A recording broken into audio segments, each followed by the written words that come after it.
Welcome everyone to the story explained, the Doom, the Dark Ages. This game was awesome, full of gore, an engaging story, and was just pure heavy metal riffs throughout the entirety of it. I just want to say a huge thank you to Control Freak for sponsoring today's video. They've got a huge new range of grips released with Doom, the Dark Ages in mind, and I use them for the entirety when playing through this game, along with playing through pretty much any game I do on the channel. Use the link below in the description and the top comment of this video to browse for your new controller grips. There are some really awesome looking ones on there and theme inspired. And make sure you guys use code Wizzo at checkout for 10% off of your order. It really does take your bill down quite significantly.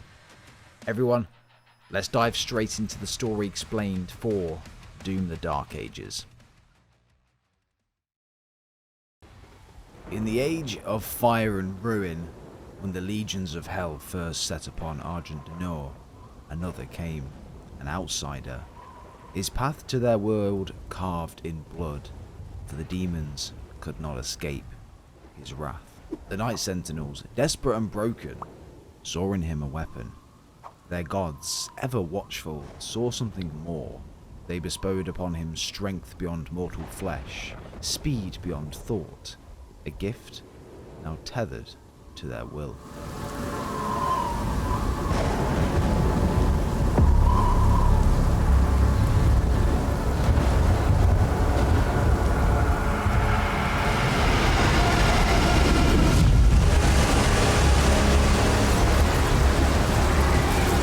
Doom, the Dark Ages begins by showing us the village of Kalim on a planet named Argent.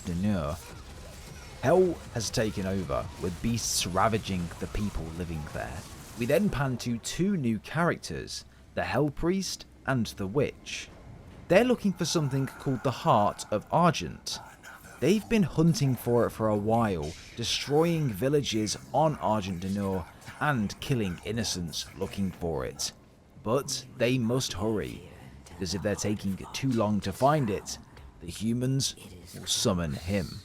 We now pan to the humans' perspective. King Novik and his army are battling against the monsters of hell, with 3 portals being opened inside the village. How? Well, their followers, the followers of hell, are letting them in and being persuaded. Commander Thera is another character that we pan to. She, however, knows how severe this is, so she grabs some form of device on her computer and communicates to someone named Bishop Creed. He and his people were watching from afar, in a ship just within the atmosphere. Now that Thera has requested for him, the bishop listens. The village is used for mining. If it falls, everything within it will be destroyed, including the bishop's Sentinel energy reserve. This energy reserve is really important, because it's the only thing containing the Slayer. The bishop agrees to summon the Slayer. And, well, the Slayer was stood tall with a glowing energy source strapped to his heart. Not only this, but his eyes were glowing a bright yellow hue. Something was controlling him, tethering him. Using the Slayer as a tool, as a weapon, the Slayer was deployed to Argent, his shotgun and shield deployed. And it's time to put an end to Hell's reign.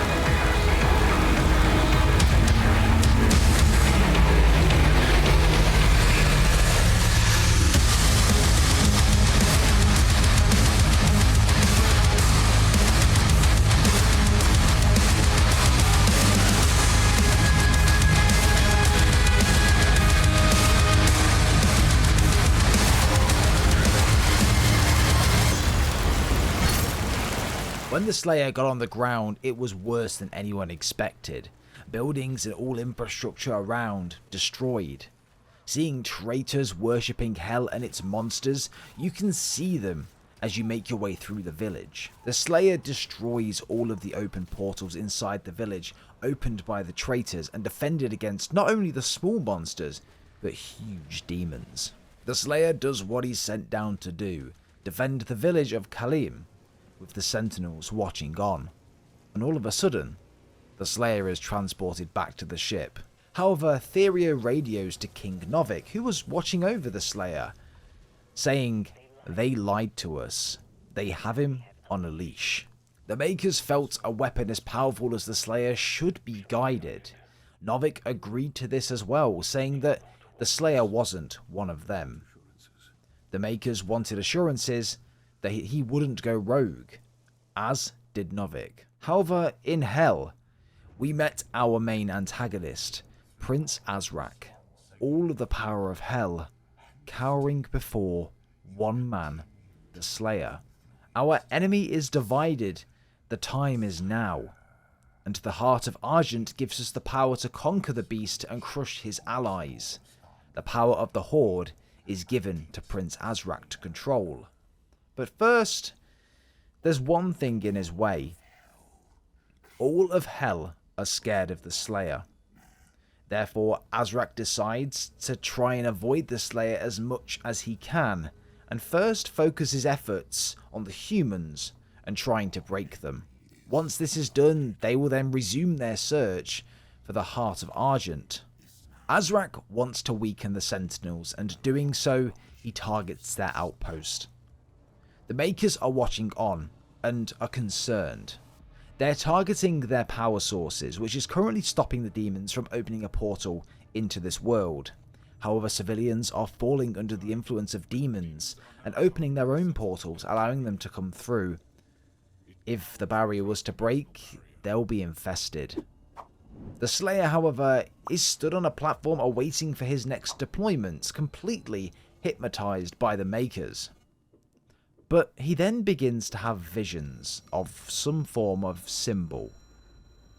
His vitals begin to increase, and he breaks free of the tether placed on him by the Maykrs. It's there the Slayer regains his full consciousness, looks at his surroundings, and realizes that he is being controlled. The Maykrs increase the power surge. The way they do this, they purify his mind. They wipe everything else clear in his brain, leaving the only one thing left over, his hatred for demons. Allowing them to control him, and him to not react to being held captive. His resistance to the energy, however, is increasing, and an increase in energy reserve to the Creed has already been requested, because if they don't act quickly, the energy won't be enough to contain the Slayer. The Slayer was launched to help defend the Sentinel base, with Novik looking on. The Slayer went as far as he could, but the barrier core was destabilized, resulting in access to the portal being opened from Hell. The Slayer also needed to take action fast, so he uses one of these.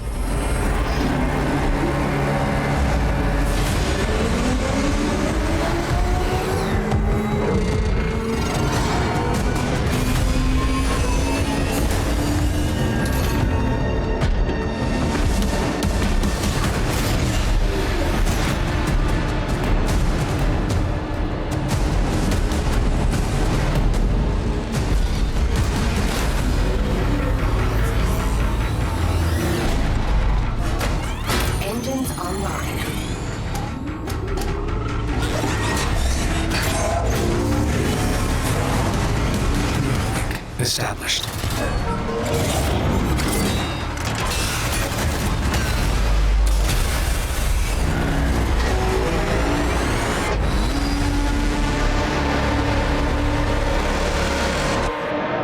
The Slayer had to reach the power core, pull it out, and get it out of the city as quickly as possible before it destroyed everything.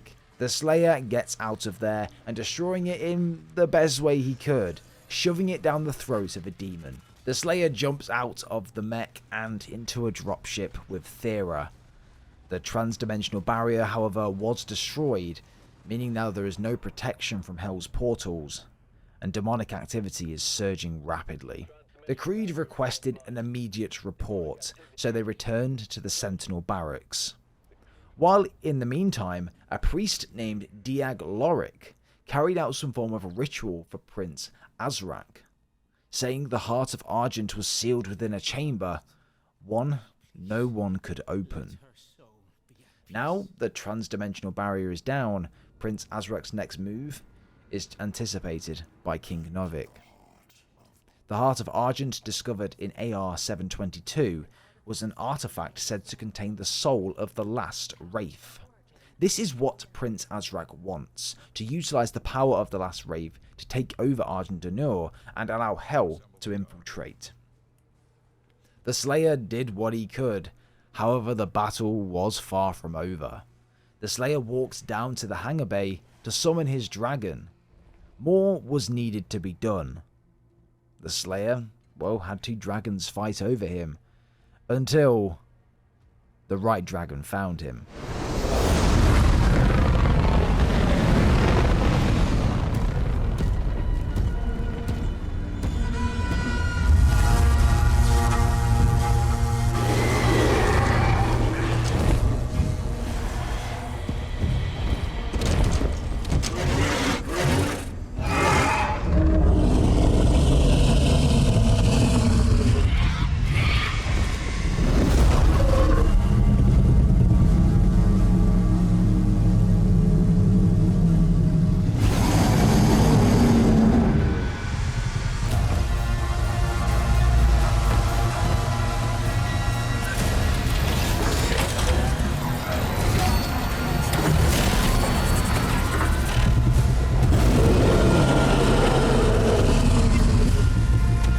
Thrusters online.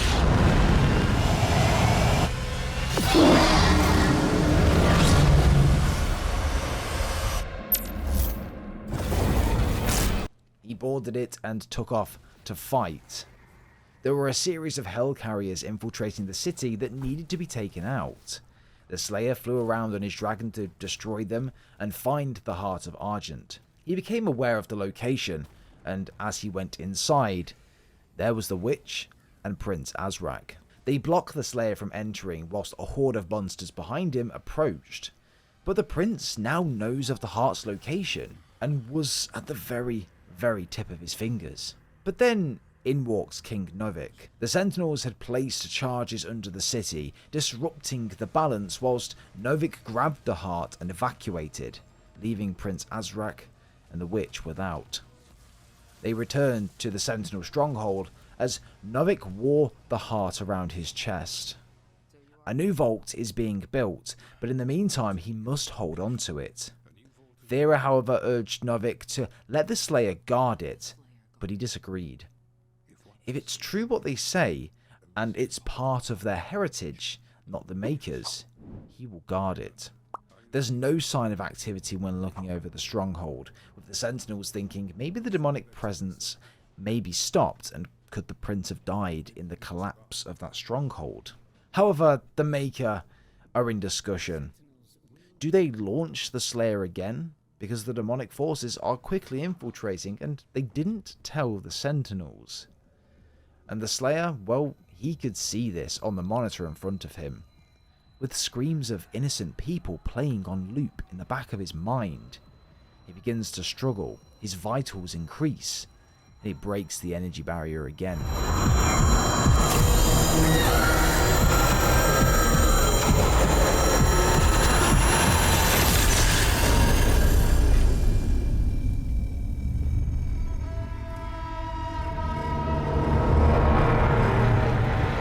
This time, taking it further, the Slayer begins to fight back as he looks directly at the Maykrs, straight in their eyes, and begins to walk forward. Alarm bells begin to ring. The Maykrs become distressed. They turn the power up to the max, but it couldn't contain the Slayer this time. They decide to completely turn off the energy constraint, and it begins to punch the shield around him. The Maykrs, however, decide to just let the Slayer land on the planet untethered. Whilst he still has the tether on his chest, they still have a hand in his fate. So they did exactly that. They launched the Slayer against the Horde, of Hell and essentially tried to get him to obtain the artifact when he lands. When he did land, however, this was the first time he did untethered. He looked around. He knew that he wasn't tethered anymore, and he had full capacity to his brain function. The Slayer could then defend the city until at the end, a portal opened, and out climbed something terrifying.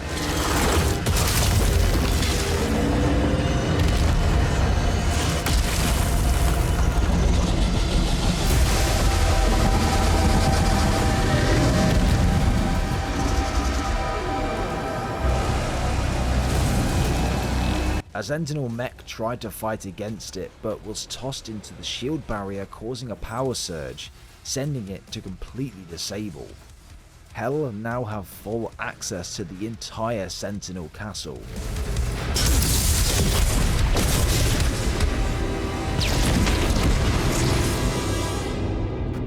The demonic prince finds King Novik and forces out of him the location of the artifact. But before he could get further, in walks the Slayer. Before the Slayer could reach the prince, however, the witch slows him down just enough before sending him plummeting off the edge of the platform. The prince takes the Argent heart from King Novik and opens it. To his surprise, there was nothing inside of it, and this made the prince seething with anger.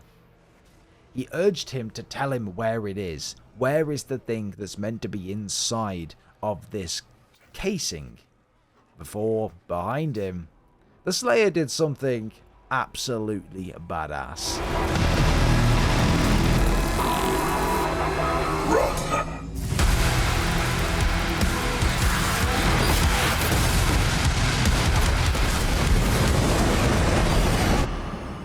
That scene gave me chills, man. Novik was wounded, so Thera wanted to do her best to help. A quick break in this video, guys. Again, don't forget to go down below and check out Control Freak and all of their new incredibly good looking thumb grips that you can stick on PlayStation, Switch, Xbox, whatever controller it is that you use. Use code Wizzo as a 10% discount, and make sure you go in the top comment and description to click on the link to take you straight to the page as well. Go check them out, guys. I couldn't have grinded this game for so long without the use of these grips and how comfortable they are to use. Thank you, Control Freak, for sponsoring this video. Now, where were we? The Sentinel people were worried about the Slayer. His tether was removed, but Thera wasn't fazed by this. She spoke directly with the Slayer whilst he was forging upgrades to his arsenal of weaponry and trying to remove the tether off of his chest. The tether, however, is a wired detonator. If the Slayer pulls this out of his chest, tampers with it, or whatever, it will explode within his chest, killing him. This was the Maykrs' insurance. Thera tells the Slayer about the Heart of Argent. Anyone who wields it has the power of a god. The heart, if incomplete, the other half is a power surge. They don't know where that is. If he ever gets control of it, that much power in Hell's hands, no one would survive. The Slayer nods in acknowledgement at her point, and Thera requests to unlock something that they call the Ancestral Forge. However, back on the ship of the Maykrs, Prince Azrek takes control of one of the soldiers, as he basically mass murdered all of the soldiers on that ship, and speaks with Bishop Creed. The demonic prince attempts to manipulate him, tells him that he's trapped in this realm, and he doesn't really know who to trust, so why not trust him? Which is why he's listening. The prince had one simple request, and it was for Bishop Creed to help him and Hell take over. He wasn't sure at first, so he basically killed the soldier and had to think about it. But moving back to Commander Thera, she wanted to meet the Slayer at the forge. Within was a huge heart at the center. The Slayer had to power up this heart to activate the Ancestral Forge, and finally, the Slayer managed to do this. Thera met him down there. There were no signs of demons, so they made their way down, and Thera did something pretty incredible using the forge and the Slayer's shield. Thera begins a ritual of her own. The Bishop Creed was watching closely through the Slayer's tether, in secrecy. The heart powers on, and Thera summons the power of the ancestral gods.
They're here, falling back. We'll meet you at the exit. The Slayer took his shield after hearing that demons were coming, but this shocked him. This shocked Creed. I think this even shocked Thera. But this was huge, because this is the missing piece to the heart of Argent. The next mission for the Slayer, however, was going straight into hell. Creed, however, made his own decision. He would use the Slayer's tether to give away his location and spy on them, essentially, and show them the key information like Thera and that she is in fact the ancestor of the Wraith.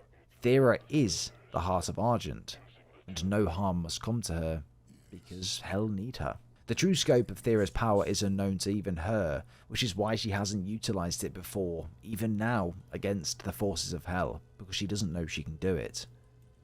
The witch has said that the ceremony to extract the power from Thera must be done in her world. Why is that? The ancestral power originates from the witch's realm. The heart has been found.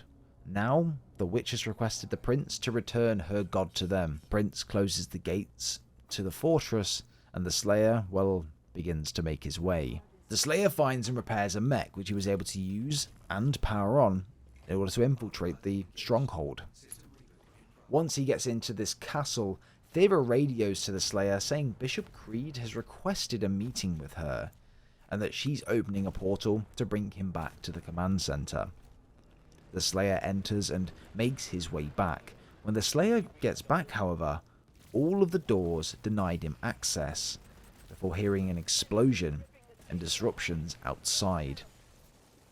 The Slayer moves to the hangar and summons his dragon, and makes his way outside to see what all the commotion is about. A huge monster from hell was summoned and was basically hugging the station, completely ripping it apart. The Slayer needed to weaken it, destroy the ships around it, and send it back through the portal. The Slayer did exactly this, and the portal closed, taking the monster with it. At least they thought. Thera and Bishop were in a tower at the very top of the stronghold, and the tentacle shot straight back out, grabbing it and pulling this top half of the castle straight through. The Slayer and the dragons just missed it by a margin, leaving him and the dragon in mid-air. The Sentinels and the Slayer, however, found a way inside this never-seen-before dimension. This is new to the Slayer and the Maykrs. The mission, however, is to rescue Thera and kill Prince Azrak. In order to rescue her, however, the Slayer must free a god named the Old One. This is one that the witch was referring to earlier.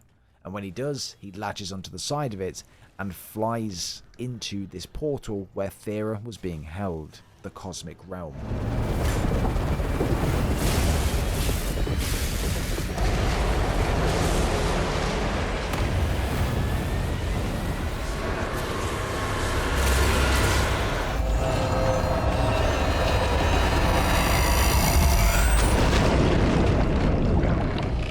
Oxygen levels depleting. This was a realm like no other. utilizing the likes of dark magic at every turn. The Slayer, however, eventually reaches the doorway that leads him to Thera, until the Old One latched around him and ate him on the spot. The Slayer had one job: get out of the belly of the beast. The Slayer finally gets out, killing the beast and destroying its vital organs inside, sending it crashing down. He continues to fight through, making his way to the very top of a doorway as he goes up a very, very long staircase.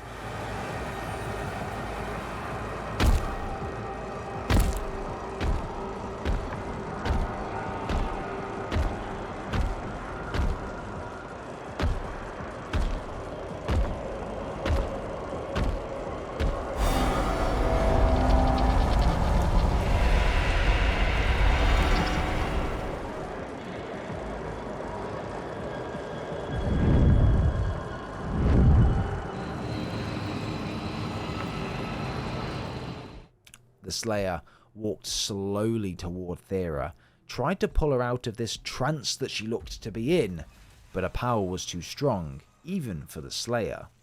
This was the power of the Wraith. A Wraith entity came out of her, and in comes Prince Azrak, whilst the Slayer is almost paralyzed from basically touching her with this power. Wraiths are descendants of this realm, and this is the power that Thera possesses, and the power that Azrak wants. The demonic prince walks over to the Slayer and removes his helmet, smacking him on the side of his face with it. Creed was amongst them in the background as well, showing that he had betrayed the humans, and the prince uses the Argent Heart to take the power of the Wraith out of Thera and place that energy into the artifact. This allowed him to harness that power. We cut back to the perspective of the Sentinels. They don't know what's happened to Thera, but Creed came back alone. They get him on the radio and ask what happened. Where is Thera? The Slayer came and there was a struggle, he says, before a portal opened. And then, the first thing out of that portal was a smashed Slayer's helmet. Then, secondly, out walks Azrak, wielding his new form, wielding the power of the Wraith. The Slayer, however, wakes shortly, and he's surrounded by a force field generated by multiple of these old ones. The Slayer tries to use his shield to get out, but it's no luck. After pondering how to get out of this thing for a minute, he looks at his tether and can see it interacts with the energy of the shield. He pulls it out, sending it completely exploding and sending a reaction back to the old ones, killing them all and killing the Slayer.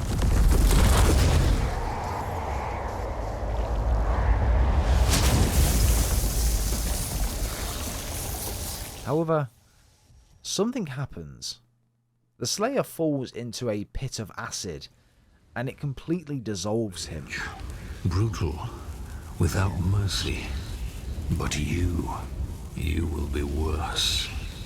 Rip and tear, until it is done.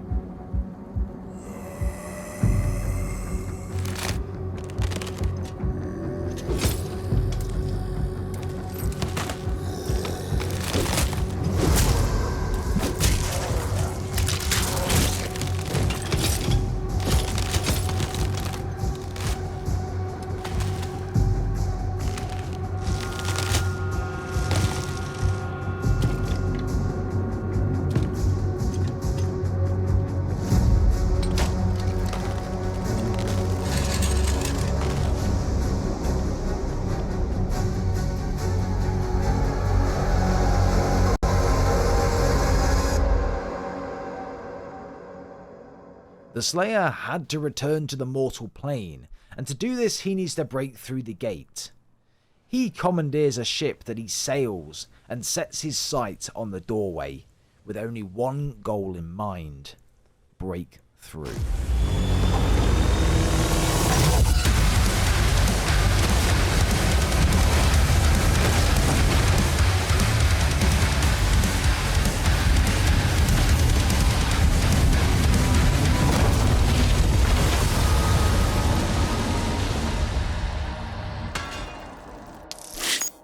The Slayer's only goal now is to bring justice to those that wronged him, while still looking for Thera and saving her. However, the Sentinels know they can't do this alone, so the Slayer walks through a dark and dead forest filled with a river of blood through the middle, and at the end was a gateway. He sinks in a lake full of blood, and on the other side, a ritual. The Sentinels were summoning the Slayer back from the dead. They needed him. The Slayer jumps out of this coffin filled with blood, takes his helmet, puts it on, and helps defend against Hell. The Slayer boards the Maykrs' ship after he's begging Hell to let him remain in servitude with them, but the Slayer isn't remorseful. He fights him to the death, and just as the coward that he is, spills all of the information we need.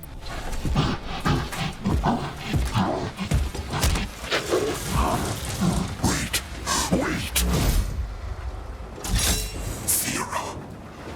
Azric is keeping her alive on his ship. If she dies, his power would die with her. I can take you to her.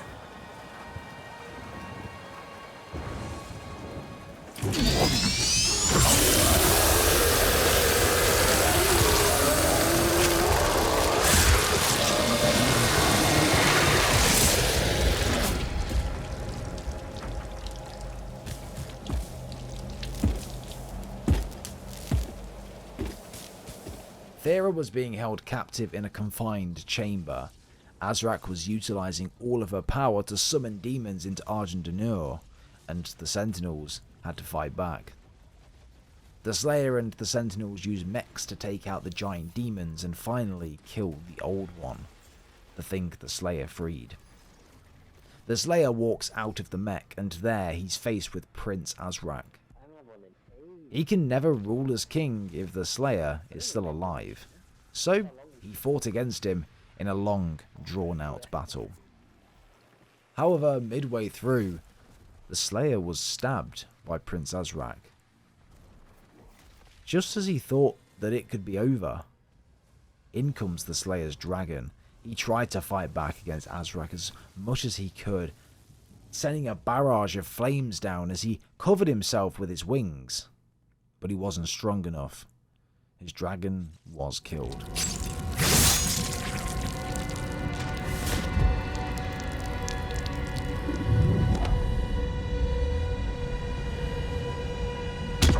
The Slayer looked up, injured with a stab wound to the stomach, grabbed his shotgun, and he went crazy with rage.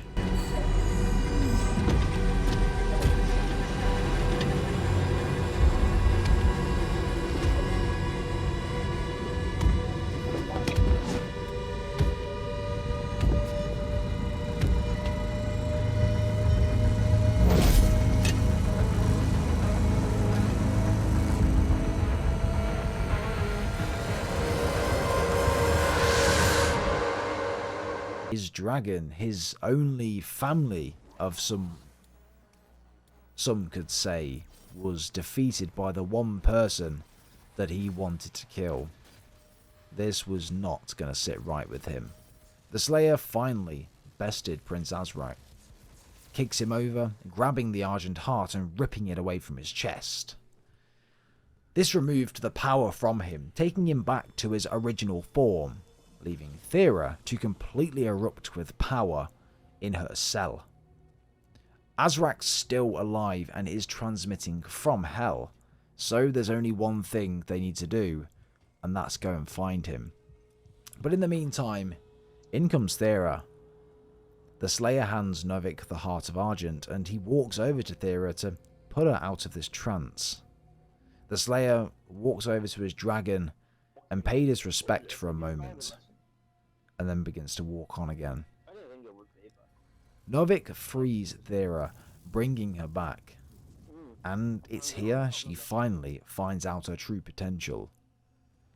Now wounded and defeated, Azrak has returned back to Hell. The Slayer goes to finish the job once and for all. The Sentinels unite.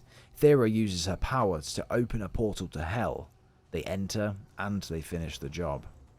The power of the Wraith is too much for the demons of hell, and the Slayer is already off looking for Azrak. The Slayer finds him, eventually, with the witch, and finally betters him, and the Slayer takes it all out on him too. The Sentinels, however, were starting to become surrounded by the forces of hell, until the Slayer walked in, and threw the head of Azrak on the ground in the middle of all of them, sending the Horde running scared. The Sentinels had defeated the Horde of Hell this time, but since then they've not seen the Slayer. The Creed, however, were absolutely certain that Bishop was working on his own, and they did not follow his decision. However, Thera gives a speech. They will stand together to the last Sentinel, as they have before, as their ancestors did. And lastly, she wanted all of them to pay respect to him, the Slayer. He is still out there on his own, fighting Hell's forces and trying to kill them all. The Slayer is still in Hell. He's commandeered the Creed's ship, the one that Bishop Creed was captaining, looking down, wanting to kill every last demon in this awful place. This is his only goal. So he walks to the launch pad, preps himself for launch, and finishes the job.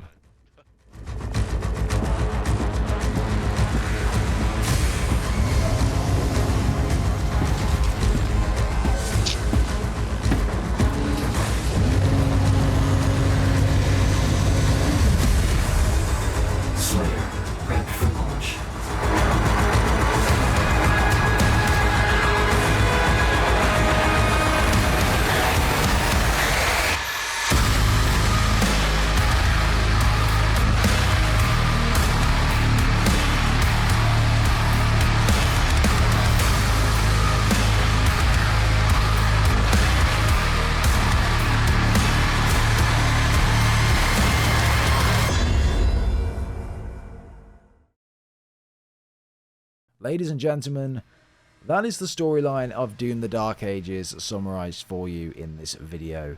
I loved this game so much. I did think that I personally preferred Doom 2016 over Eternal and the Dark Ages, but again, leave your comments down below. I really enjoyed this game though. As new games and innovation goes, I thought this was fantastic, adding new things into the game, potentially taking a few things out that people didn't quite like from Eternal and bringing more things back that people loved from Doom 2016. And I really could see that they put a lot of effort into this game. Over 22 chapters in this game, it just felt like they put a lot of time into each mission as well. The exploration was fantastic, the amount of secrets you could go off and find, and exploration of these sort of linear story maps, but at the same time non-linear, in the case you can kind of go wherever you want to go in some of the missions. I just thought this was brilliant, and there's still a lot more I can do in this game. Playthrough on different difficulties, difficulty multipliers, more upgrades I can go in and find on my campaigns, and basically 100% each mission. I really loved it. I'm a big fan of this game. Let me know your thoughts and opinions down below. But everyone, thank you so much for watching this video, and thank you so much again to Control Freak for sponsoring. Again, links down below. Use code Wizzo for 10% off all of your purchase and your final order to get a nice hefty discount on all of your products too. But I hope you guys enjoy. Please let me know down below what you think of Doom, if you've played it, of course, and how well do you think this fits into the story. But take care, everyone. Have a rest of your day, and speak to you guys next time.